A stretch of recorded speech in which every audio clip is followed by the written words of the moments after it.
dengar Hagar didatengin Tuhan, lalu Abraham percaya dan kasih nama sesuai yang Hagar bilang. Sarah juga pasti ada sakit. Jadi cerita di Alkitab ini adalah banyak cerita kepedihan, banyak cerita kekecewaan, banyak cerita dinamika real, nyata, manusia dan kehidupan berkeluarga, apalagi di kitab Kejadian, saudara. Lalu Elohim mendengar suara anak itu. Bukan suara Hagar yang dia dengar kali ini, saudara. Bukan tangisan Hagar yang dia dengar, tapi tangisan anaknya. Bagaimana bisa, saudara? Pasti Alkitab gak mungkin salah, saudara. Alkitab tidak mungkin salah. Gak mungkin Tuhan dengar suaranya orang yang salah. Tapi jelas disebutkan bahwa dia dengar suara Ismail. Saudara bayangkan jadi seorang Ismail, dia keluar dari rumah itu, pastilah ngomel, saudara. Pasti penuh dengan kecewa, penuh dengan kesedihan, penuh dengan kebencian dan amarah. Dia tahu bahwa Abraham adalah sahabatnya Elohim, sahabatnya Tuhan. Ismail mengalami hal-hal yang buruk. Ya, kepedihan, kekecewaan, amarah, iri, semuanya dialami. Tapi at the end of the day, pada akhir dari semuanya, maksudnya apa? Baik. Dia bisa bilang, dia mungkin dalam hidupnya dia gak tahu. Dia masih belum bisa terima, maybe. Tapi kita yang lihat, kita kan bisa tahu bahwa Tuhan itu baik, saudara. Dikatakan seperti ini tadi, dari umat Israel ia mengambil 2 ekor kambing jantan untuk korban penghapus dosa. Artinya apa? 2 ini adalah satu kesatuan. Dia 2 ekor kambing jantan untuk korban penghapus dosa. 2 kambing ini adalah satu kesatuan yang adalah gambar Kristus.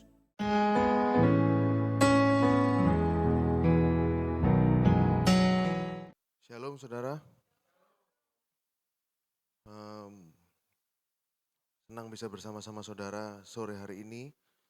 Puji-pujian yang luar biasa saudara ya. Saya sangat diberkati. Hari ini saudara, saya ingin lanjutkan apa yang saya sampaikan minggu lalu. Bagi saudara yang mungkin tidak ada di sini atau belum dengar tentang apa yang saya sampaikan minggu lalu, saudara, saya encourage saudara, saya ajak saudara mari untuk buka YouTube channelnya NCC Surabaya dan saudara pelajari di situ karena ini ceritanya bersambung saudara ya. Jadi flashback sebentar tentang apa yang terjadi, apa yang saya sampaikan minggu lalu. Minggu lalu saya cerita tentang Hagar, saudara, bagaimana dia bisa masuk ke dalam keluarganya Abraham. Bagaimana akhirnya Sarah memerintahkan Abraham, menyuruh Abraham untuk kawin dengan Hagar, sehingga Hagar itu hamil. Lalu dia sombong setelah dia hamil dan akhirnya diusir oleh Sarah keluar. Dan akhirnya, dia kabur saudara, dia yang melarikan diri dari rumah Abraham dan Sarah pada waktu itu. Lalu Tuhan datang kepada dia dan memerintahkan dia untuk kembali. Untuk kembalilah ditindas oleh majikanmu. Jadi Tuhan emang ini sesuatu yang aneh saudara, karena dia justru mau lari dari suatu penindasan, malah dia disuruh Tuhan kembali untuk ditindas. Karena Tuhan ingin berkarya dalam hatinya untuk mengubahkan dia dari dalam hatinya.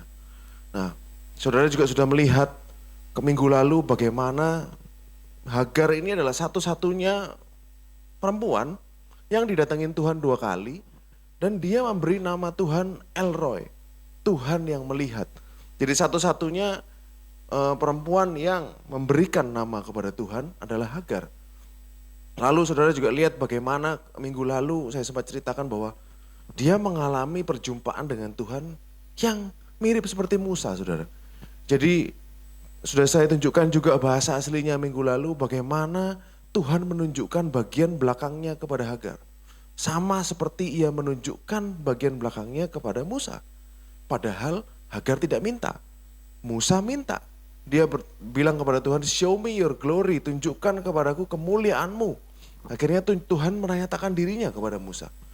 Lalu perjumpaan yang begitu luar biasa itu, Tuhan berkata kepada Hagar, saudara, mengenai anaknya yang sedang dikandungnya. Pada waktu itu Ismail belum lahir, saudara ya. Kita buka bersama-sama sebentar di Kejadian 16 ayat 11 sampai 12. Jadi malaikat Tuhan itu berkata kepadanya. Jadi malaikat Tuhan ini adalah Tuhan sendiri saudara ya. Karena gak mungkin Tuhan Hagar kasih nama seorang malaikat. Dia kasih nama Tuhan. Nah, karena kalau biasa kita belajar Alkitab, kalau huruf besar semua, M-nya dan T-nya itu adalah Tuhan sendiri. Kristofani. Jadi Tuhan Yesus yang menjelma masuk ke dalam dunia di perjanjian lama. Katakan engkau mengandung dan akan melahirkan seorang anak laki-laki dan akan menamainya Ismail. Sebab Tuhan telah mendengar tentang penindasan atasmu ini. Jadi arti nama Ismail adalah Tuhan akan mendengar. Saudara ya. Nomor ayat 12. Seorang laki-laki yang lakunya seperti keledai liar. Demikianlah nanti anak itu. Tangannya akan melawan tiap-tiap orang dan tangan tiap-tiap orang akan melawan dia. Dan di tempat kediamannya ia akan menentang semua saudaranya. Ini kata-kata Tuhan soal Ismail saudara. Setelah itu, setelah kejadian ini, kembalilah Hagar ke rumah Abram. Ini dia masih posisi hamil. Sudah saya ceritakan minggu lalu. Dia belum tahu anaknya laki-laki. Tapi Tuhan ngomong anaknya laki-laki. Dan berkatnya ini seperti seakan-akan Tuhan yang kasih, seakan-akan inilah berkat anak perjanjian yang dijanjikan Tuhan kepada Abram. Bahkan Tuhan memberi nama kepada anak ini.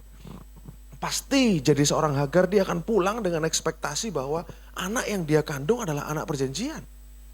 Padahal kita tahu semua bahwa nanti ceritanya bukan, saudara. Lalu dia kembali ke rumah Abraham, lahirlah Ismail di situ. Dan Abraham pun menamai dia sesuai dengan pewahyuan yang didapat Hagar. Jadi saudara harus, ini kan suatu kehidupan keluarga saudara ya. Saudara bayangkan perasaan Sarah dengar Hagar percaya bahwa dengar Hagar didatengin Tuhan, lalu Abraham percaya dan kasih nama sesuai yang Hagar bilang. Sarah juga pasti ada sakit. Jadi cerita di Alkitab ini adalah banyak cerita kepedihan, banyak cerita kekecewaan, banyak cerita dinamika real, nyata, manusia dan kehidupan berkeluarga, apalagi di kitab Kejadian, saudara. Lalu yang terjadi adalah Tuhan tidak berkata apa-apa selama 13 tahun. 13 tahun Tuhan tidak berkata apa-apa. Kita baca di Kejadian 16 ini saudara ya. Setelah itu lahirlah Ishak. 13 tahun pada waktu itu Abraham sudah berumur 86. Lalu Tuhan berbicara lagi kepada Abraham. Di Kejadian pasal 17 itu Abraham sudah berusia 99. 13 tahun silent. Tuhan gak ngomong apa-apa. Apa yang terjadi saudara? Ishak tumbuh dewasa. Abraham udah happy. Ismail sudah tumbuh dewasa dan Abraham happy dengan anak yang sudah dia miliki saudara. Kita baca di Kejadian 17 ayat 15. Ini tiba-tiba Tuhan datang kepada Abraham dan dia bilang seluruh isi rumahmu harus disunat. Dan namanya diganti dari Abram ke Abraham, Sarai ke Sarah. Dikatakan seperti ini saudara. Elohim berfirman kepada Abraham. Tentang istrimu Sarai, jangan engkau menyebut dia lagi Sarai tetapi Sarah. Itulah namanya. Ayat 16.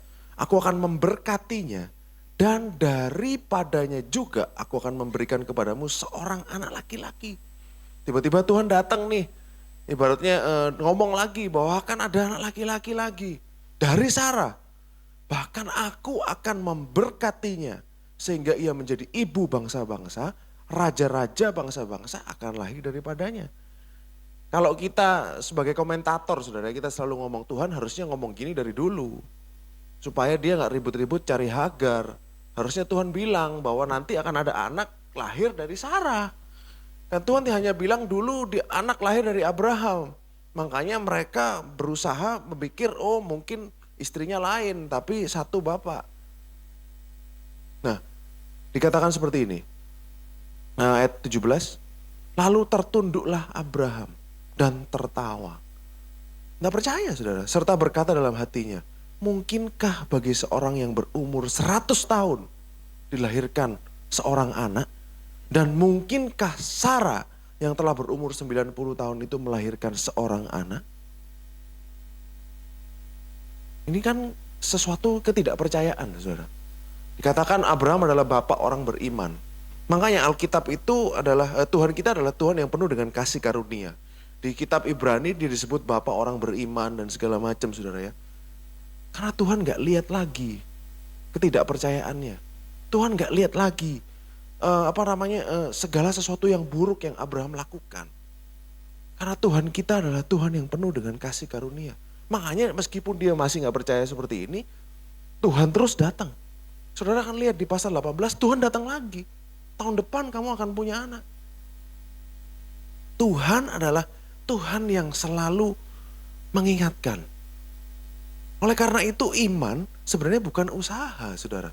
Tapi iman adalah Tuhan yang mempersuasi kita. Dia yang membuat kita untuk percaya. Dia yang meyakinkan kita untuk percaya. Tuhan datang terus, dia ngomong terus.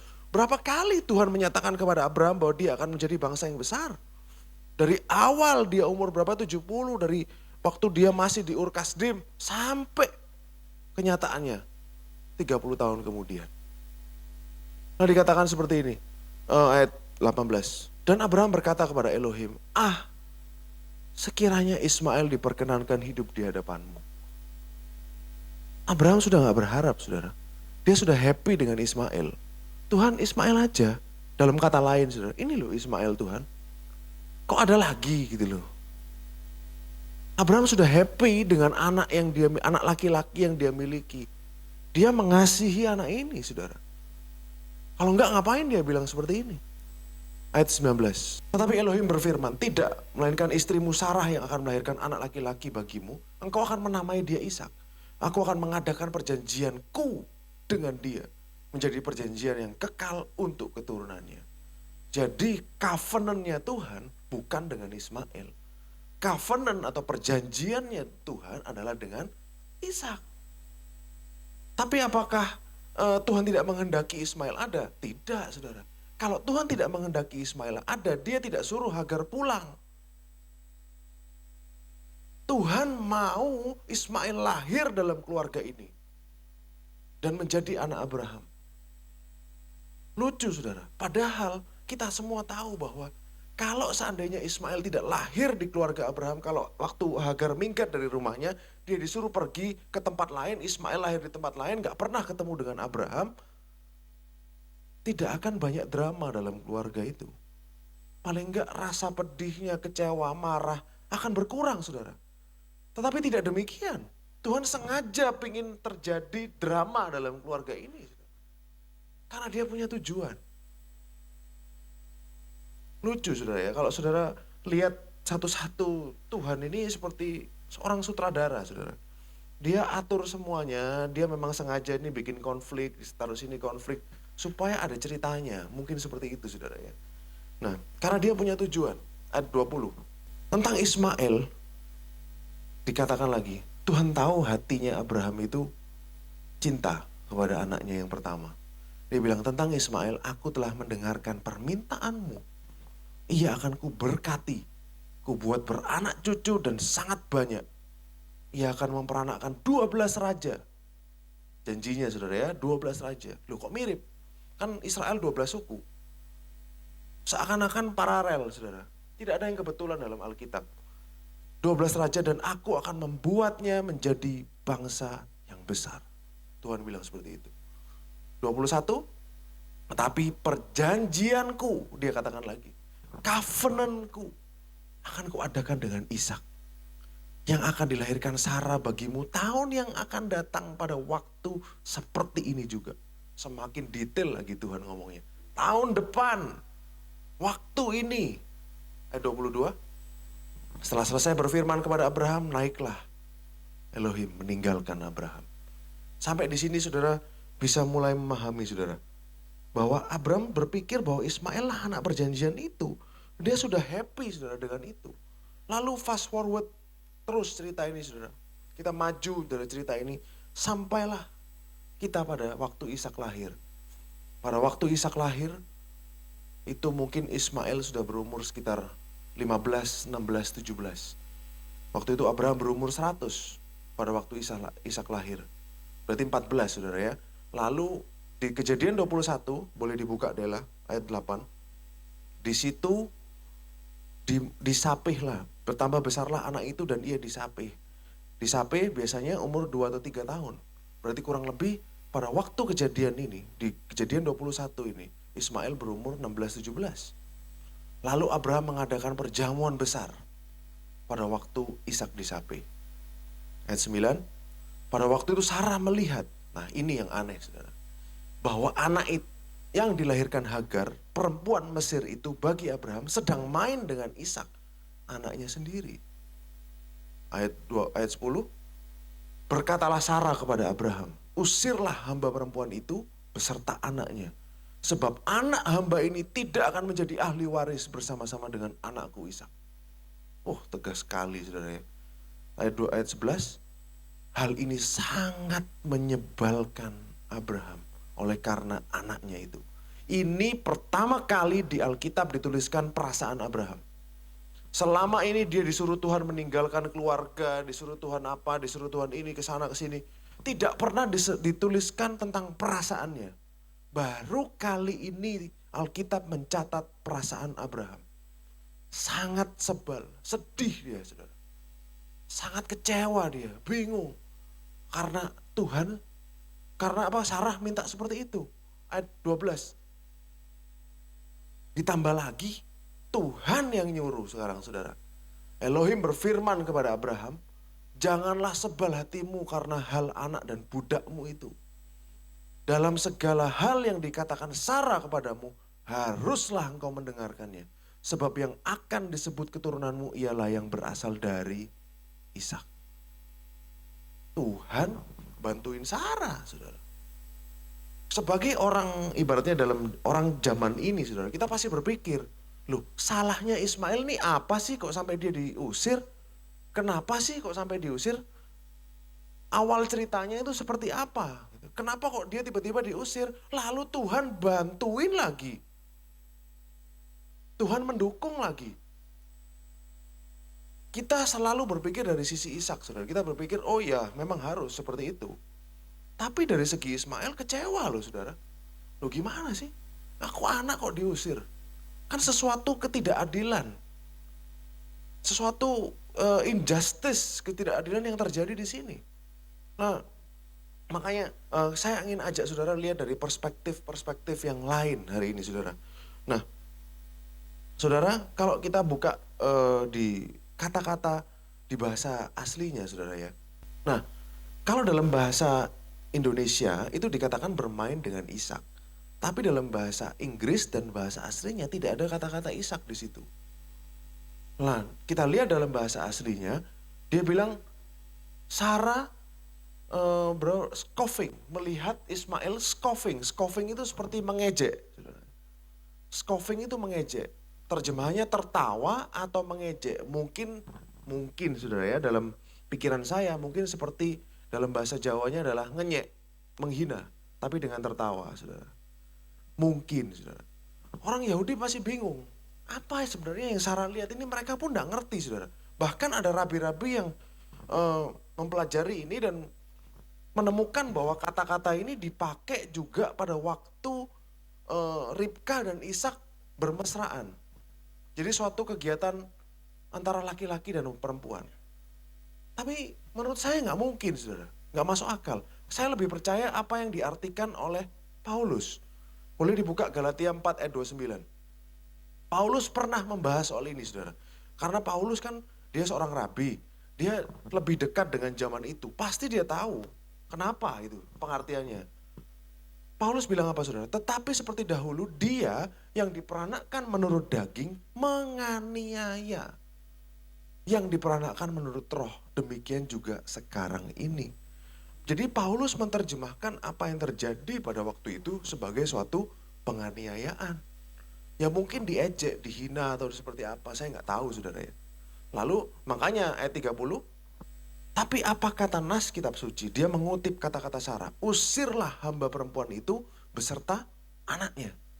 Sebab anak hamba perempuan itu tidak akan menjadi ahli waris bersama-sama dengan anak perempuan merdeka itu. Ini sangat tidak adil deh saudara. Dan sepertinya kok jahat sekali Tuhan.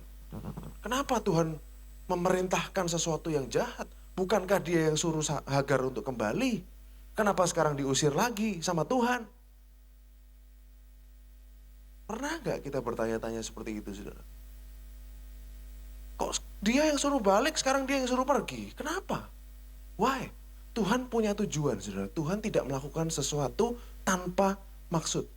Dan Tuhan kita adalah Tuhan yang baik. Kita akan lihat semuanya. Makanya untuk dalam kehidupan kita sebagai orang percaya, saudara, kita nggak bisa judge Tuhan. Kita tidak bisa menghakimi Tuhan berdasarkan sudut pandang kita yang sempit. Otak kita yang kecil, waktu kita yang terbatas di dunia ini. Saudara pikir 80 tahun lama? Enggak, saudara. 70-80 tahun adalah waktu yang singkat. Dan Tuhan kita adalah Tuhan yang generasional. Dia rencananya dari generasi ke generasi. Nah, bagi Tuhan yang paling aneh dari dari pembacaan tadi adalah bagaimana Tuhan setuju terhadap ini. Kenapa kok Tuhan setuju, saudara?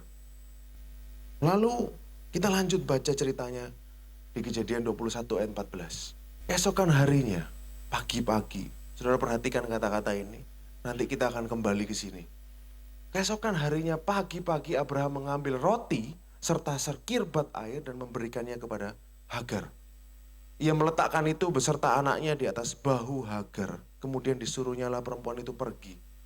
Maka pergilah Hagar dan mengembara di padang gurun Beersheba. Ayat 15. Ketika air yang dikirbat itu habis, dibuangnyalah anak itu ke bawah semak-semak.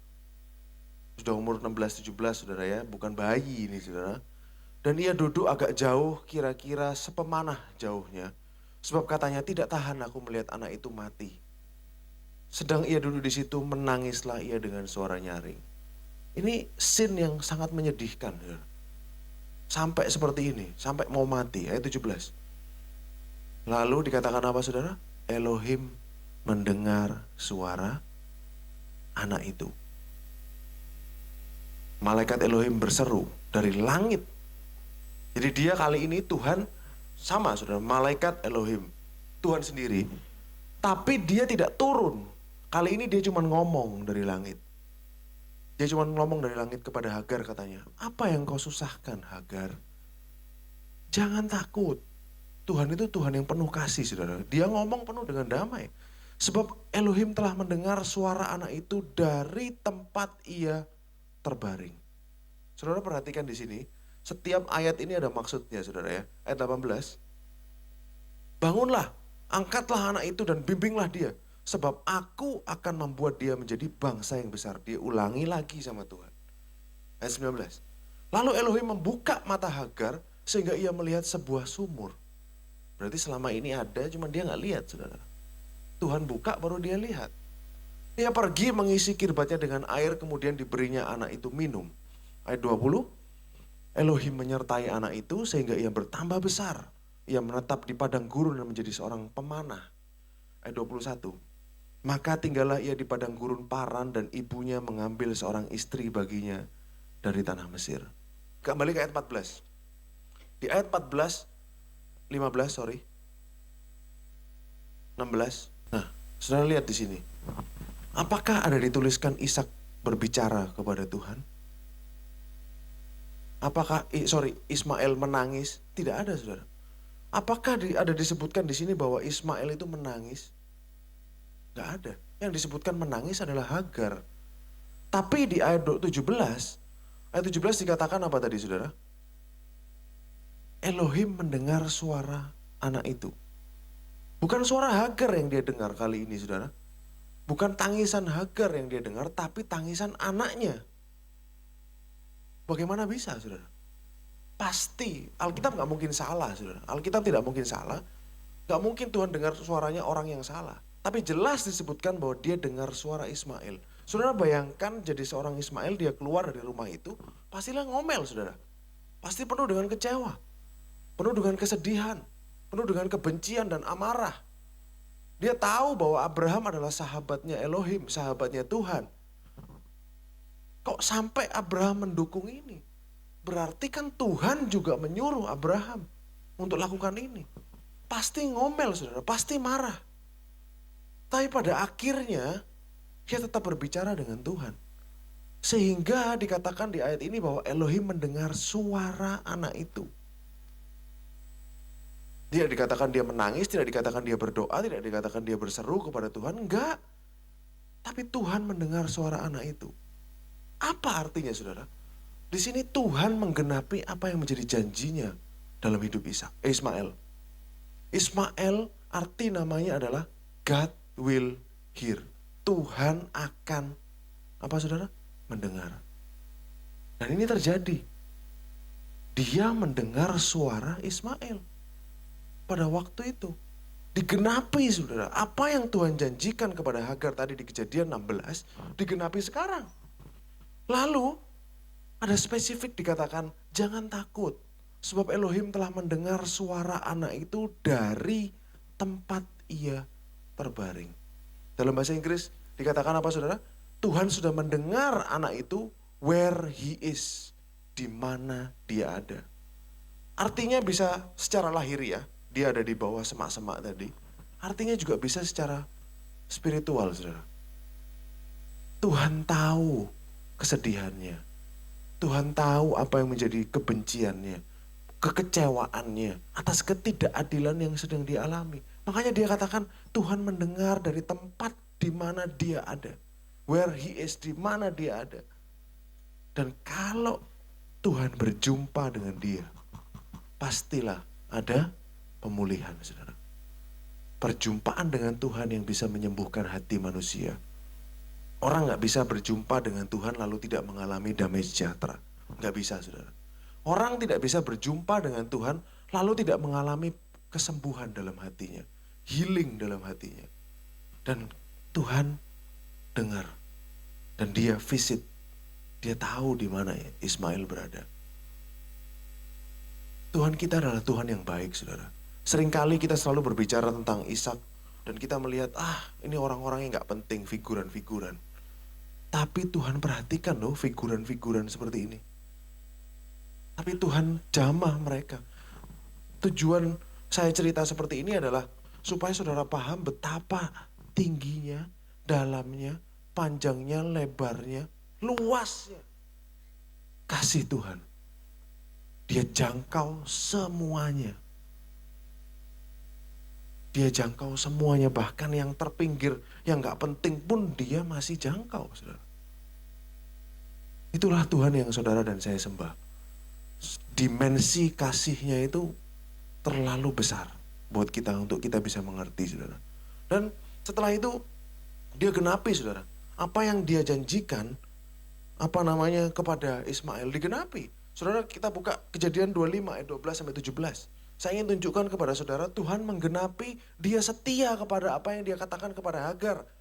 Jadi dia gak PHP, dia bukan memberikan harapan palsu kepada Hagar bahwa anaknya bukan anak perjanjian. Tapi kata-katanya dia satu word by word, kata demi kata digenapi. Dikatakan inilah keturunan Ismail anak Abraham yang dilahirkan baginya oleh Hagar perempuan Mesir, hamba Sarah. Ayat 13. Inilah nama anak-anak Ismail disebutkan menurut urutan lahirnya. Nebayot, anak sulung Ismail. Kedar, Adbel, Mibsam, 14. Misma, Duma, Masa, 15. Hadad, Tema, Yetur, Nafis, dan Ketma. 16. Itulah anak-anak Ismail dan itulah nama mereka menurut kampung mereka dan menurut perkemahan mereka. 12 orang raja. Masing-masing dengan sukunya. Janjinya Tuhan kepada Abraham digenapi gak saudara? Dia jadi bangsa yang besar gak? Jadi saudara. Semua kata-katanya Tuhan tidak ada yang tidak digenapi. Bahkan dia kasih nama Ismail, Tuhan akan mendengar. Dia janji kepada Ismail bahwa dalam hidupnya Tuhan akan mendengar dia. Dan dibuktikan bahwa Tuhan mendengar jeritannya. Tuhan mendengar anak itu saudara. Tuhan kita adalah Tuhan yang baik saudara. Ini yang saya ingin sampaikan kepada saudara. Lalu ayat 17 terakhir. Umur Ismail ya 137 tahun. Sesudah itu ia meninggal. Ia mati dan dikumpulkan kepada kaum leluhurnya. Sampai di sini saudara. Saudara bayangkan kalau, kan saudara tahu Kejadian 21 adalah tentang Ismail.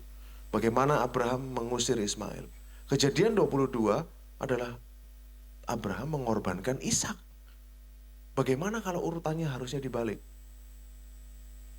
Bagaimana kalau seharusnya Ishak dulu yang dikorbankan, baru Ismail diusir? Mungkin Ismail akan tidak terlalu kecewa, saudara. Karena dia tahu panggilan Ishak ini berbeda. Karena dia akan bisa lihat bahwa Ishak ini ditakdirkan untuk mau dibunuh oleh ayahnya sendiri untuk menjadi korban, saudara. Mungkin dia tidak akan terlalu marah soal itu. Tapi Tuhan sengaja taruh Ishak keluar dulu. Karena dia punya, Ismail keluar dulu karena dia punya tujuan, saudara. Baru habis itu Ishak. Dia gak tahu bahwa Ishak akan dikorbankan suatu hari. Nantinya Ismail akan tahu setelah Ishak dari Gunung Moria, dia berpisah dengan Abraham. Abraham pulang ke Berseba, Ishak pergi ke rumah Ismail di Bir Lahai-Roe. Ke rumahnya Ismail, saudara. Ada rekonsiliasi di situ. Bahwa memang perannya dua anak ini berbeda, saudara. Jadi Tuhan punya masing-masing rencana, destiny. Kenapa Ismail harus diusir? Karena Ishak itu kudus, saudara. Definisi dari kudus adalah bukan tanpa dosa. Kudus adalah dipisahkan. Ishak adalah definisi atau gambaran dari janji. Sesuatu yang supernatural, mujizat, son of promise. Tidak bisa dicampur dengan Ismail yang adalah anak natural. Gak bisa, saudara. Karena takdirnya Ishak mengharuskan dia holy, dipisahkan, separate. Sekali lagi saya katakan holy bukan tanpa dosa, salah, saudara. Holy adalah separated, kudus itu adalah separated, dipisahkan. Sama seperti bangsa Israel dipisahkan dari seluruh dunia. Lawan kata kudus apa, saudara? Najis, salah, saudara. Lawan kata kudus adalah common, umum, biasa. Kudus ini tidak biasa. Ismail harus keluar. Karena sesuatu yang natural gak bisa. Ini gambaran dari effort usaha manusia. Yes, memang Ismail adalah produk dari kesalahan Sarah. Betul, saudara. Tapi Tuhan tetap mau dia ada karena Tuhan ciptakan dia. Benar gak, saudara? Jadi dia memang produk dari ketidakpercayaan Sarah. Ketidaksabaran Sarah menunggu janji Tuhan. Tapi pada akhirnya Tuhan tetap mau dia ada. Makanya diciptakan, saudara. Makanya dilahirkan. Jadi lalu yang kedua, saudara. Kenapa kok Ismail diusir? Saya baru tahu juga, saudara. Saya baru belajar dan saya mengerti. Ternyata Tuhan itu baik. Saudara tahukah, saudara, pada saat dua orang itu diusir, Hagar dan Ismail, status mereka bukan lagi budak. Budak itu adalah seumur hidup, sampai selama-lamanya dia akan jadi budak, saudara. Tapi begitu tuannya mengusir dia, artinya dia orang bebas. Tuhan adalah Tuhan yang baik. Meskipun kelihatannya dia melakukan sesuatu yang jahat. Dia menyetujui sesuatu yang jahat. Tapi dia punya maksud di belakangnya. Kalau Ismail dan Hagar tidak diusir, selama-lamanya mereka budak, saudara. Tapi Tuhan atur sedemikian rupa untuk membebaskan orang ini. Gimana? Disuruh Sarah usir. Tuhan setuju, Abraham usir. Sudah selesai dia jadi orang bebas, saudara. Tuhan sudah membebaskan mereka. Tapi kita mengira itu jahat Tuhan. Selalu seperti itu, normal, saudara. Karena memang kelihatannya seperti itu.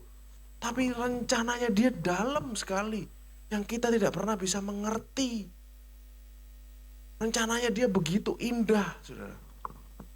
Tuhan, kalau saudara tahu sekarang, masih kita bisa bilang bahwa Tuhan bermaksud jahat? Enggak. He's a good God. Dia orang Tuhan yang baik. Dia berikan Ishak keturunan yang besar. Dia jadi bangsa yang besar. Dia jadi orang yang kaya. Ismail ya, saudara. Selalu keputar-putar. Jadi Tuhan bukan Tuhan yang jahat. Dengan saudara paham ini, kita sudah tahu bahwa dia bermaksud baik. Begitu juga dalam hidup kita, saudara. Mungkin satu adegan, satu kejadian yang kelihatannya Tuhan jahat, tidak baik. Jangan dibuat untuk menghakimi Tuhan. Karena kita belum melihat filmnya sampai selesai. Kalau kita tidak memiliki sudut pandangnya dia, kita tidak tahu full rencananya seperti apa, kira-kira fair nggak kalau kita bilang dia jahat atau dia baik? Nggak fair, saudara. Not fair, nggak logis, tidak, ibaratnya tidak boleh seperti itu. Memang dalam perjalanannya Ismail mengalami hal-hal yang buruk. Ya, kepedihan, kekecewaan, amarah, iri, semuanya dialami. Tapi at the end of the day, pada akhir dari semuanya, maksudnya apa? Baik. Dia bisa bilang, dia mungkin dalam hidupnya dia nggak tahu. Dia masih belum bisa terima, maybe. Tapi kita yang lihat, kita akan bisa tahu bahwa Tuhan itu baik, saudara. Dan saya ingin ajak saudara baca Kejadian 25 ayat 7-9. Abraham mencapai umur 175 tahun. Lalu ia meninggal, ia mati pada waktu telah putih rambutnya, tua dan suntuk umur. Suntuk ini terjemahan yang kurang bagus, saudara. Maka ia dikumpulkan kepada kaum leluhurnya. Dan anak-anaknya, Ishak dan Ismail, menguburkan dia dalam gua Makpela di padang Efron bin Sohar orang Het itu, padang yang letaknya di sebelah timur Mamre. Saudara perhatikan di sini bahwa urutannya sudah dibalik sama Tuhan. Harusnya yang sulung disebutkan dahulu. Tapi ini ikut sesuai dengan tujuannya Tuhan. Ishak dulu, baru Ismail. Padahal Ismail dulu harusnya, baru Ishak. Tapi urutannya sudah dirubah oleh Tuhan mengikuti tujuannya dia. Dan ada rekonsiliasi, saudara. Mereka buktinya mau datang bareng menguburkan ayahnya. Ada rekonsiliasi di situ. Pada akhirnya semua baik. Kalau kita lihat lebih dalam lagi, saudara ya, ini baru di permukaan. Ini baru kita lihat di permukaan yang kelihatan di ayat Alkitab ulang dari Kejadian ini, saudara. Kalau saudara gali lebih dalam lagi, saudara. Rasul Paulus pernah bahas soal ini. Galatia 4 ayat 21. Kita lihat, katakanlah kepadaku, hai kamu yang mau hidup di dalam hukum Taurat. Ini yang Paulus katakan. Karena jemaat Galatia, banyak mereka dipengaruhi untuk kembali ke hukum Taurat. Makanya Paulus bilang ini, katakanlah kepadaku, hai kamu yang mau hidup di bawah hukum Taurat, tidakkah kamu mendengarkan hukum Taurat? Bukankah ada tertulis bahwa Abraham mempunyai 2 anak? Anaknya bukan 1 tapi 2, saudara. Katakan Abraham punya 2 anak. Seorang dari perempuan yang menjadi hamba, seorang dari perempuan yang merdeka. Ayat 23. Tetapi anak dari perempuan yang menjadi hambanya itu diperanakkan menurut daging. Anak dari perempuan yang merdeka itu oleh karena janji. Ayat 24, ini adalah suatu kiasan. Dalam bahasa Inggrisnya, ini adalah suatu alegori, analogi. Paulus bilang seperti itu. Kedua perempuan itu adalah kedua ketentuan Elohim. Ini salah terjemahannya. Ketentuan adalah 2 covenant, 2 perjanjian. Jadi perjanjian hukum sama kasih karunia. Yang satu berasal dari Gunung Sinai, melahirkan anak-anak perhambaan, itulah Hagar. Ayat 25. Hagar ialah Gunung Sinai di tanah Arab. Sinai menggambarkan apa, saudara? Hukum Taurat. Disitulah bangsa Israel menerima hukum Taurat. Ia sama dengan Yerusalem yang sekarang. Karena ia hidup dalam perhambaan dengan anak-anaknya. Kalau jadi orang Yahudi bisa dirajam batu ini Paulus, saudara. Bagaimana bisa orang Yahudi ini keturunan Sarah, tapi dibilang keturunan Hagar sama dia? Karena hukum Taurat. Ayat 26. Tetapi Yerusalem surgawi, jadi tadi kan Yerusalem yang dunia sekarang Hagar. Yerusalem baru, Yerusalem surgawi adalah perempuan yang merdeka dan ialah ibu kita. Sampai 26, lanjut ke 28. Dan kamu saudara-saudara, kamu sama seperti Ishak adalah anak-anak janji. Kita ini sudah anak-anak janji, kita sudah under grace, di bawah kasih karunia. 29. Tetapi seperti dahulu dia yang diperanakkan menurut daging dulu, orang-orang law, orang-orang Yahudi menganiaya, di sini ceritanya menganiaya yang diperanakkan menurut roh. Orang-orang Yahudi menganiaya gereja, orang percaya kepada Yesus. Demikian juga sekarang ini, Paulus cerita seperti itu, ayat 30. Tetapi apa kata nas kitab suci? Usirlah hamba perempuan itu beserta anak-anaknya. Sebab anak hamba perempuan itu tidak akan menjadi ahli waris bersama-sama dengan anak perempuan merdeka. 31, ada 31 ya, terakhir. Karena itu saudara-saudara, kita bukanlah anak-anak hamba, melainkan anak-anak perempuan merdeka. Lanjut di ayat 1-6. Biar tahu saudara, di Galatia 5 ayat 1-6. Biar tahu apa yang menjadi maksud Paulus. Supaya kita sungguh-sungguh merdeka, Kristus telah memerdekakan kita. Jadi kita sudah merdeka nih.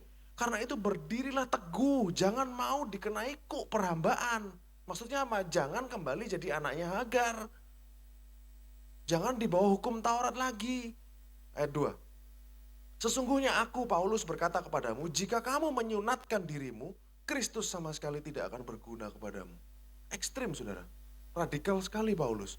Kalau kita berusaha dibenarkan dengan hukum Taurat, disunat itu kan ikut tradisi hukum Taurat, saudara. Kristus gak ada gunanya. Ekstrim loh, saudara. Berarti kalau orang-orang yang berusaha dibenarkan oleh hukum Taurat, korban Kristus itu gak ngefek buat mereka. Serem, saudara. Berarti masuk surga atau neraka dong? Saya juga masih bertanya-tanya. Apakah se-ekstrim itu? Tapi ini ayatnya, saudara. Ayat 3. Sekali lagi aku katakan kepada setiap orang yang menyunatkan dirinya bahwa ia wajib melakukan seluruh hukum Taurat. Semuanya. Gak bisa pilih salah satu. 4. Kamu lepas dari Kristus. Lagi Paulus katakan. Kamu lepas dari Kristus jika kamu mengharapkan kebenaran oleh hukum Taurat. Kamu hidup di luar kasih karunia. Paulus sangat radikal, saudara. Makanya di gereja kita selalu khotbahkan tentang kasih karunia. Kenapa? Karena kalau sampai mengkhotbahkan hukum Taurat, kita membuat jemaat ini hidup di luar kasih karunia. Radikal sekali loh, saudara. Paulus ini lepas dari Kristus loh. Lepas dari Kristus ini kata-katanya kok serem banget ya. Ayat 5. Sebab oleh roh dan karena iman kita menantikan kebenaran yang kita harapkan. Ayat 6. Sebab bagi orang yang ada di dalam Kristus Yesus, hal bersunat atau tidak bersunat tidak mempunyai arti. Hanya iman yang bekerja oleh kasih. Jadi tradisi hukum Taurat itu benar-benar sudah dihapus. Kalau lihat omongannya Paulus seperti ini, saudara. Makanya Paulus itu sangat apa ya? Dia sangat radikal dalam mengkhotbahkan tentang kemurnian kasih karunia ini loh, saudara. Jangan sampai dicemari oleh hukum Taurat lagi. Bukan berarti, ibaratnya gini, bukan berarti hukum Taurat itu jahat. No. Hukum Taurat itu sudah menyelesaikan tugasnya. Apa tujuan dibuat hukum Taurat? Untuk membuat manusia tahu bahwa dia tidak mampu untuk memenuhi semuanya, untuk menyenangkan Tuhan. Karena melanggar satu, melanggar semua. Akhirnya semua dipaksa untuk gak bisa. Sehingga kita lihat kepada Yesus Kristus. Tujuan dari hukum Taurat adalah membawa saudara dan saya untuk datang kepada Kristus karena kita butuh Dia. Gak bisa kita menyenangkan Tuhan tanpa Kristus, di luar Kristus. Kristus yang sudah datang menggenapi hukum Taurat itu. Pada saat perjanjian yang lama sudah digenapi, perannya sudah selesai. Bukan berarti dia jahat, saudara. No. Ada tujuannya Tuhan buat perjanjian hukum Taurat itu. Dan tujuannya sudah selesai. Oleh Kristus yang sudah menggenapi hukum Taurat. Saudara bisa paham sampai sekarang, saudara, sampai saat ini. Bagaimana Tuhan berkarya itu indah. Jadi memang dia taruh itu bukan tanpa tujuan, bukan tanpa maksud, saudara. Termasuk Ismail, saudara. Dia taruh di situ supaya ada perumpamaan ini juga. hukum Taurat dan kasih karunia. Apakah dia benci kepada Ismail? Tidak. Kita sudah lihat dia mengasihi. Tapi Tuhan taruh dia di situ, di rumah itu ada tujuannya. Supaya Abraham punya 2 anak. Dan terjadilah perbandingan ini oleh Rasul Paulus sekarang. Lalu, kalau saudara ingat saudara, minggu lalu saya bilang, saya sempat katakan minggu lalu adalah hari raya Yom Kippur. Hari raya pendamaian.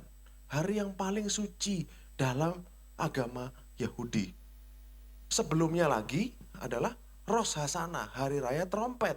Di mana kita baca, orang Yahudi membaca Kejadian 21 pada saat Ismail diusir, dan Kejadian 22 pada saat Ishak dikorbankan. Minggu lalu adalah Yom Kippur. Dalam minggu kemarin ini orang Israel merayakan Sukkot. Tabernakel, hari raya Tabernakel.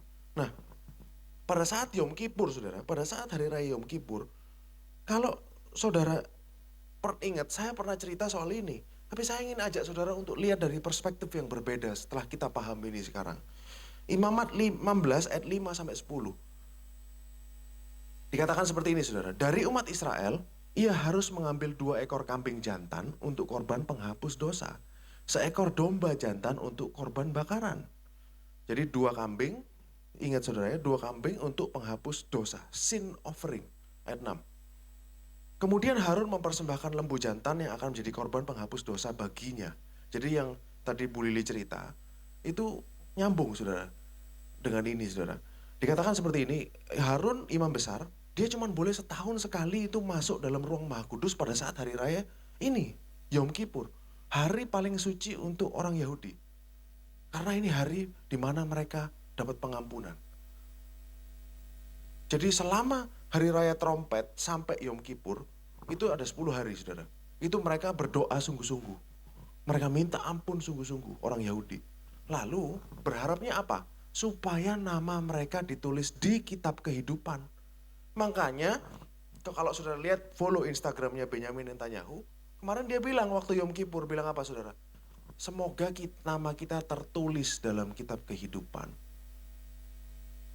Orang Yahudi masih berharap namanya tertulis di sana. Nama saudara dan saya sudah tertulis di kitab kehidupan.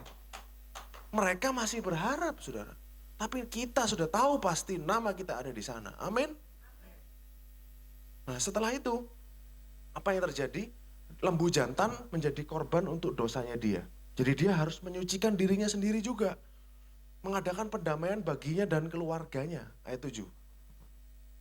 Ia harus mengambil kedua ekor kambing tadi, menempatkan di hadapan Tuhan di depan pintu kemah pertemuan.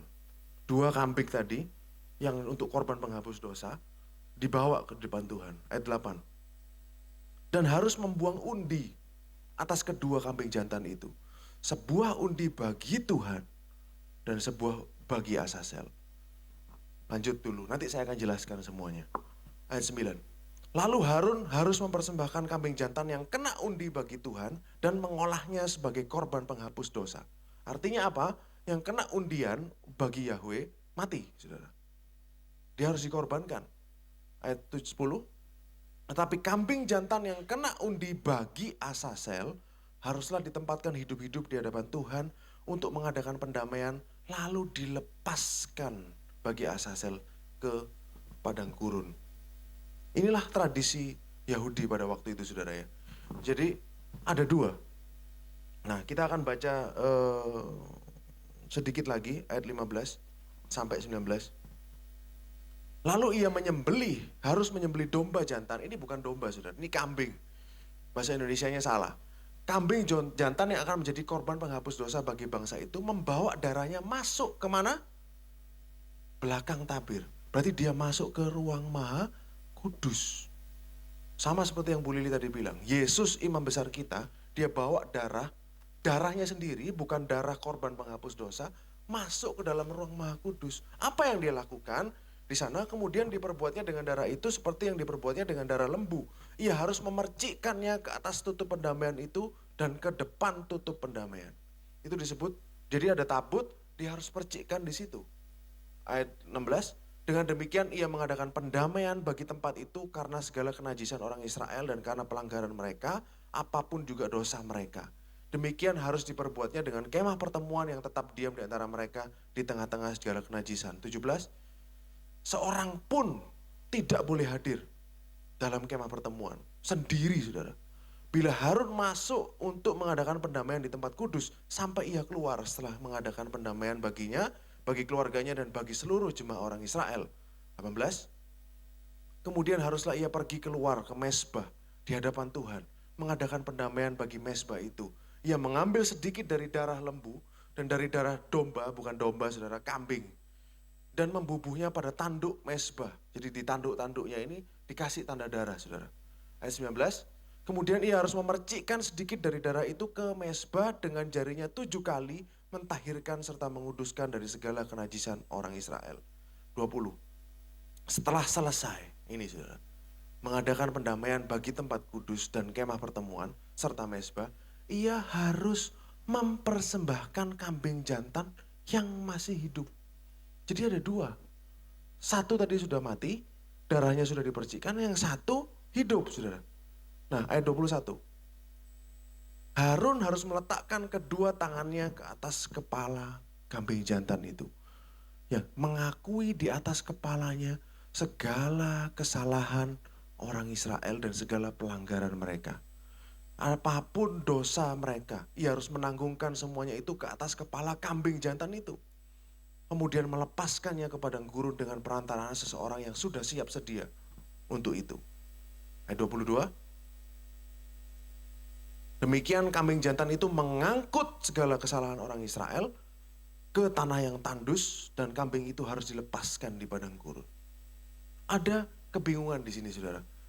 Tadi disebutkan bagi Asasel. Asasel itu namanya setan, saudara. Karena di kitab Henokh dan kitab-kitab tradisi, Asasel itu adalah salah satu malaikat yang jatuh. Dan hidupnya memang di padang gurun. Dan tradisi mengatakan bahwa dia memang wujudnya seperti kambing. Saudara. Tapi sebenarnya kalau kita telaah lagi, kita lihat di naskah Alkitab, sebenarnya terjemahannya bukan bagi Asasel.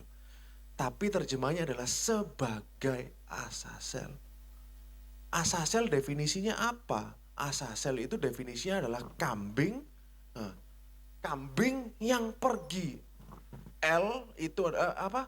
S adalah kambing, asal adalah kambing yang harus pergi. Jadi bukan nama setan. Apakah mungkin Tuhan itu menyuruh orang Israel untuk mempersembahkan sesuatu kepada setan? Gak mungkin, saudara. Apakah mungkin setan bisa menanggung dosa seluruh umat Israel? Ingat saudara, kambing ini dia bawa seluruh dosa satu negara. Gak mungkin, saudara. Gak mungkin seperti itu. Jadi apa yang terjadi di sini adalah Asasel ini sebenarnya salah definisi. Asasel ini adalah kambing yang harus pergi. Definisinya adalah itu. Kalau lihat bahasa aslinya, saudara, Asasel definisinya adalah entire removal. Jadi artinya apa? Disingkirkan sepenuhnya. Definisinya dari Asasel ini. Kalau kita lihat, saudara, kalau kita tarik mundur, apa yang sudah, jadi Asasel ini adalah kambing hitam ya, saudara, scapegoat dalam bahasa Inggrisnya. Jadi memang dia harus bawa kesalahan dan pergi. Itulah definisi dari Asasel. Nah, kalau saudara tarik mundur, saudara, kan saya sempat katakan tadi, Abraham mengorbankan 2 anak. Ishak itu adalah korban, Ismail juga korban. Boleh dibuka PowerPoint-nya? To sacrifice. Saya akan tunjukkan persamaannya di Kejadian 21 dan 22.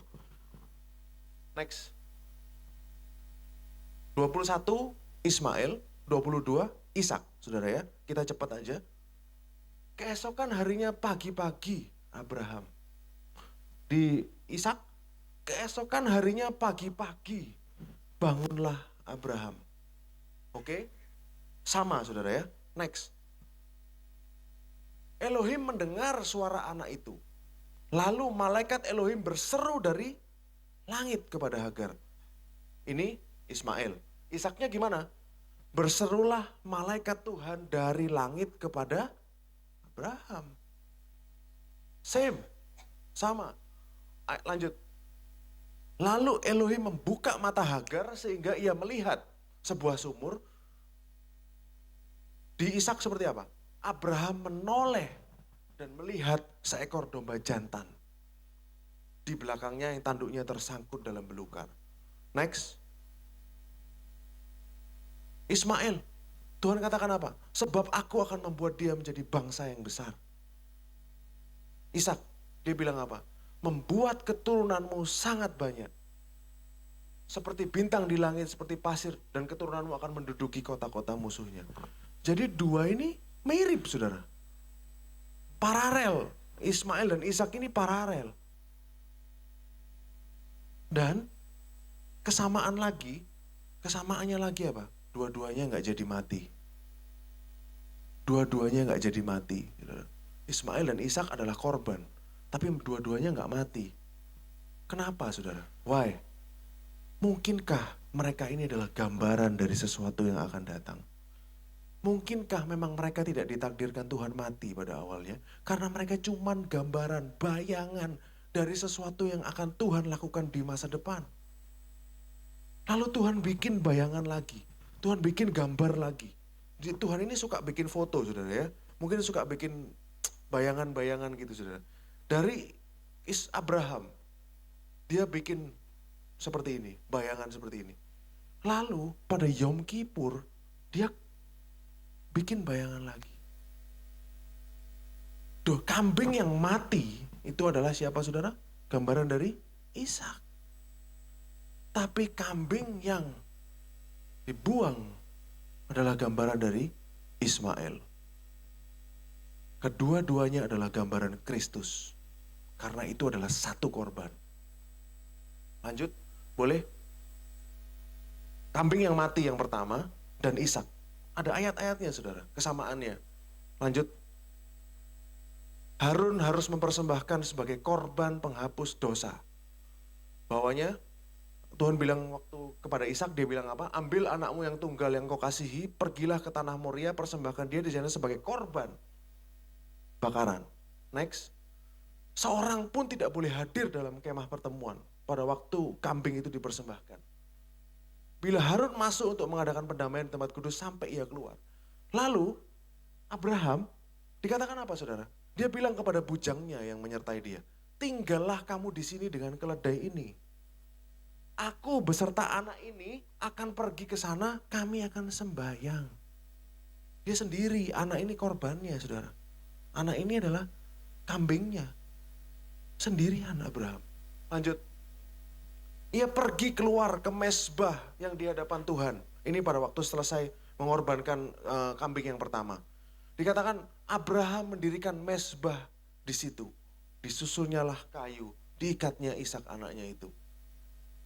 Lanjut, next. Ia harus menyembelih kambing jantan yang akan menjadi korban penghapus dosa. Lalu, katakan apa, saudara? Abraham mengulurkan tangannya, mengambil pisau untuk menyembelih anaknya. Saudara bisa lihat paralelnya. Saudara bisa lihat gambarannya. Sama, saudara. Kita lihat sekarang yang Ismail. Kambing yang kedua dan Ismail. Next. Dikatakan setelah selesai mengadakan pendamaian bla bla bla bla bla, dikatakan melepaskan ke padang gurun dengan perantaraan seseorang yang sudah siap sedia untuk itu. Jadi kambing itu dilepas, ada yang ngawal. Lihat kondisi Ismail, saudara.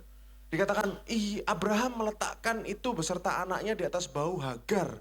Kemudian disuruhnyalah perempuan itu pergi. Maka pergilah Hagar dan mengembara di padang gurun. Siapa yang nganter? Ismail, Hagar. Pada waktu kambing yang kedua yang dibuang ke padang gurun, ada yang nganter juga, saudara. Ada perantaraan orang yang nganter di sono. Same, mereka dilepas ke padang gurun, sama. Ayat yang lanjut terakhir. Demikian kambing jantan itu harus mengangkut segala kesalahan. Kambing itu harus dilepaskan di padang gurun. Dikatakan Ismail menetap di padang gurun dan menjadi seorang pemanah. Jadi Tuhan sedang bikin suatu gambar, suatu bayangan melalui hidupnya Ismail ini, dia bikin lagi gambaran itu di peristiwa Yom Kippur. Bahwa kambing yang kedua itu adalah gambaran Ismail. Kambing yang pertama adalah gambaran Ishak. Tapi dua-duanya adalah gambaran Kristus. Imamat 16 ayat 5. Dikatakan seperti ini tadi. Dari umat Israel ia mengambil 2 ekor kambing jantan untuk korban penghapus dosa. Artinya apa? 2 ini adalah satu kesatuan. Dia 2 ekor kambing jantan untuk korban menghapus dosa. 2 kambing ini adalah satu kesatuan yang adalah gambar Kristus. Bagaimana bisa? Bagaimana bisa, saudara? Pada saat kambing yang pertama sudah dikorbankan, itu adalah gambaran Kristus yang mati di kayu salib untuk kita. Dia sudah tebus dosa saudara dan saya. Dia sudah bayar itu hutang dosa. Upah dosa ialah maut. Dosa itu adalah hutang. Akibat dosa ialah maut. Oleh karena itu harus ada yang mati. Harus ada darah yang dicurahkan. Oleh karena itu Yesus mati buat saudara dan saya. Nah, kambing yang kedua menggambarkan bahwa dosa-dosa kita itu sudah dibuang sejauh mungkin oleh Tuhan. Entire removal. Jadi dia sudah singkirkan seluruhnya. Dan Tuhan tidak akan ingat lagi dosa-dosamu. Semuanya adalah gambaran Kristus. Saudara bayangkan, saudara bisa lihat Kristusnya sekarang kan. Dari awal gak bisa lihat Kristusnya saudara. Apalagi Ismail. Yang dia tidak tahu jalan hidupnya. Dia cuma jalan hari demi hari. Sama dengan saudara dan saya. Kita gak tahu apa yang Tuhan sedang kerjakan dalam hidup kita. Gak ngerti saudara. Ismail sampai dia mati pun gak tahu bahwa suatu saat dia akan dibuat jadi gambar Kristus. Dalam Yom Kippur, dalam hari raya pendamaian. Gak tahu saudara, gak ngerti.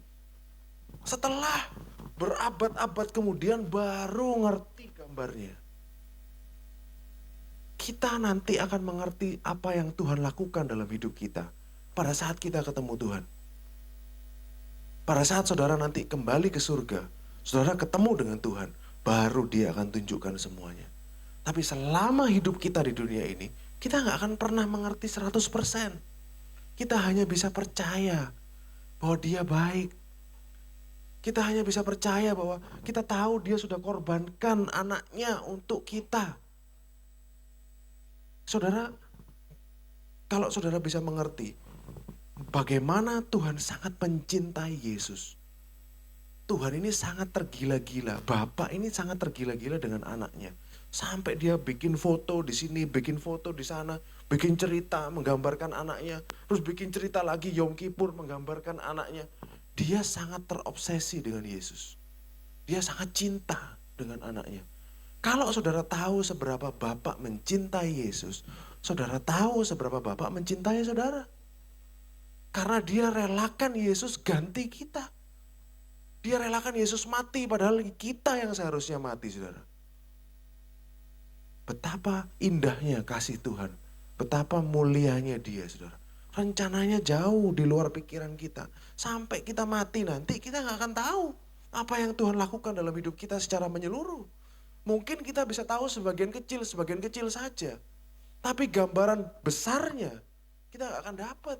Kita akan tanya dia, Tuhan, apa maksudmu dengan hidupku? Bagian apa, peran apa yang aku mainkan untuk menggambarkan Kristus dalam hidup kita. Biarlah hidup saudara dan saya adalah suatu kanvas yang Tuhan pakai untuk menggambarkan siapa? Anaknya. Dia seorang pelukis agung dan karya yang terbesarnya adalah Kristus. Bagaimana dia mencintai Yesus, itulah sebagaimana dia mencintai saudara. Saudara, sebenarnya ini adalah penggenapan. Boleh dibuka Yesaya 53 ayat 6. Dikatakan kita sekalian sesat seperti domba. Masing-masing kita mengambil jalannya sendiri. Tetapi Tuhan telah menimpakan kepadanya kejahatan kita sekalian. Ini dalam bahasa Inggrisnya lebih bagus. Dikatakan apa? God has laid. Tuhan sudah menaruh on him kesalahan kita semua. Jadi dosa-dosa kita itu ditaruh di atas Yesus. Kelihatannya seperti domba. Tadi kan kambingnya, saudara kalau ingat, kambingnya ditaruh tangannya imam besar. Lalu dia menyerahkan semua dosa-dosa di situ. Dia mengakui semua dosa-dosa bangsa di situ. Gambarannya ini, saudara. Sebelum dia dilepas, gambarannya ini. Bagaimana Tuhan sudah taruh di atas Yesus kesalahan kita semua. Amin, saudara. Saya akan tutup dengan, ini tradisi Yahudi, saudara ya.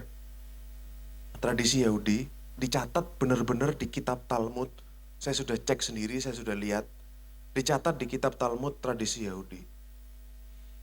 Jadi ada suatu, mungkin Pak Heru tahu, ada suatu custom, kebudayaan dalam Yom Kippur. Yaitu kambing yang dilepas selalu dipasangi kain merah di kupingnya.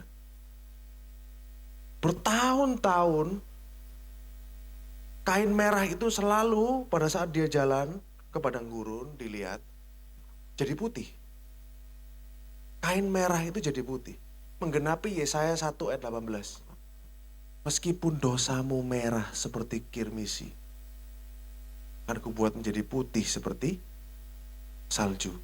Sekalipun dosamu merah seperti kirmisi, akan menjadi putih seperti salju. Sekalipun berwarna merah seperti kain kesumba, akan menjadi putih seperti bulu domba. Ini rabi-rabi itu mencatat benar-benar, saudara. Ini benar-benar terjadi. Tetapi ada yang aneh. 40 tahun sebelum Bait Suci hancur. Bait Suci hancur tahun 70. 40 tahun sebelumnya adalah tahun 30. Bertepatan dengan Yesus. Bertepatan dengan Yesus ada di bumi ini. Pada saat perayaan Yom Kippur, kain itu tetap merah. Waktu dibuang itu di padang gurun, kainnya nggak jadi putih. Ada 3 fenomena yang dicatat oleh mereka. 1, kainnya ini nggak jadi putih. Yang kedua, pintu dari ruang kudus ini sering kebuka sendiri. Jadi pintu dari ruang kudus itu sering kebuka sendiri. Jadi sering kayak tiba-tiba buka gitu, saudara. Tanpa ada orang yang buka. Yang ketiga, lampu. Biasanya lampu lilin itu di bait suci itu, ada sesuatu yang ajaib tentang itu adalah lilin itu gak pernah habis. Tapi lilin itu mati. Pada tahun 40 tahun sebelum bait suci dihancurkan. Artinya apa, saudara? Tuhan sudah gak menerima korban kambing. Tuhan sudah gak menerima korban binatang. Karena dia sudah dipuaskan dengan satu korban, yaitu korban Yesus Kristus. Amin, saudara. Ini dicatat, kalau saudara pengen tahu saya bisa tunjukkan kepada saudara. Ada bukti-buktinya semua, saya nggak mendongeng di sini, saudara. Jadi memang korban Kristus adalah korban yang sempurna. Makanya tadi Bu Lili bilang dia mati sekali untuk selama-lamanya. Itu adalah the perfect sacrifice. Semua nggak perlu tiap tahun mengulangi hal yang sama lagi. Karena semuanya sudah dipenuhi oleh satu korban Kristus. Sekali untuk selama-lamanya. Tuhan sudah gak terima korban binatang lagi. Rabi-rabi gak bisa mengartikan itu apa. Tapi kita tahu. Karena the true sacrifice, korban yang sejati, sudah dikorbankan. Dan Tuhan sudah dipuaskan dengan korban Kristus. Kalau Tuhan sudah benar-benar dipuaskan, kita yang percaya kepada Kristus, segala yang baik yang Tuhan miliki, itu adalah hak saudara dan saya. Karena Tuhan sudah dipuaskan. Tuntutannya sudah dipuaskan. Oleh karena itu yang keluar adalah suplainya, berkatnya. Amin, saudara. Saudara, saya harap saudara dikuatkan, saya harap saudara diberkati. Saya tahu ini sermon yang sangat berat. Dan saya juga habiskan cukup banyak waktu untuk lihat ini. Tapi saya bersyukur, saudara. Tuhan memberitahukan rahasia-rahasianya kepada kita. Dan rahasia-rahasia ini hanya diberitahukan kepada siapa, saudara? Orang-orang yang dekat. Gak mungkin rahasia diberikan kepada orang-orang yang jauh. Kalau dia mau memberikan rahasia-rahasia ini kepada kita, kepada semua, dia memberikan rahasia ini kepada saya demi saudara. Bukan buat saya sendiri, saudara. untuk dibagikan. Berarti apa? Tuhan menganggap saudara dan saya itu dekat. Kita nggak jauh. Kita dekat dalam hatinya. Makanya dia ceritakan kepada kita hal-hal yang rahasia. Yang dia nggak ceritakan kepada semua orang. Di luar sana berapa banyak yang tahu, saudara? Berapa banyak yang mau tahu? Gak banyak. Tapi saudara ada di sini bersama dengan saya, endure 1 jam cerita tentang ini. Berarti saudara ingin tahu. Karena kita memang dekat dengan hatinya Tuhan. Amin, saudara. Saya harap saudara dikuatkan.